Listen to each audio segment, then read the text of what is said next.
చెప్తున్నా, నేను చెప్పిన దిక్కే ఓటేయాలి. ఏయ్ ఒడ్లు గిట్లు జాంతనాయి, నా ఓటు నా ఇష్టం. ఏయ్ నీకన్నా సీనియర్ని నేను చెప్పినట్టు వినాలి నువ్వు.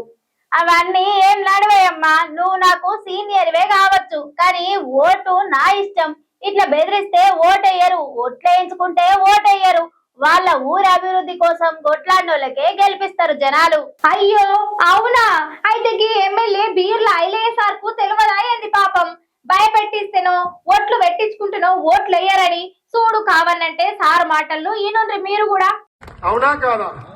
కొంతమంది సాటుంగా వచ్చి మన కులం మనోడు ఒక్క ఓటేయమంటున్నారు. వేస్తారా? అట్లా నమ్ముకున్న పార్టీకి మోసం చేస్తారా? చేస్తే నేను చూడన్నా. ఇప్పుడు నేను ఎమ్మెల్యేను, డబ్బాలు ఎవరు ఓటేస్తున్నా నాకు తెలియదా? ఒక్క ఓటు పోతే నా మీద ఒట్టే. ఈ సర్పంచ్ ఎన్నికలు ఏమో గాని ఒక్కొక్క దగ్గర వింత వింత సంఘటనలు, వింత వింత హామీలు, వింత వింత ఓట్లు అయితే నడుస్తున్నాయిలా. ఇక ఇంతకీ ఇక్కడ జరిగిన ఓట్ల ముచ్చటికి ఏంది అంటారా? మన ఆలేరు ఎమ్మెల్యే బీర్ల ఐలయ్య సారు ఇక ఓట్లేయించుకున్నాడట. ఒక్క ఓటు బీఆర్ఎస్ పార్టీకి పోయినా నా మీద ఒట్టు.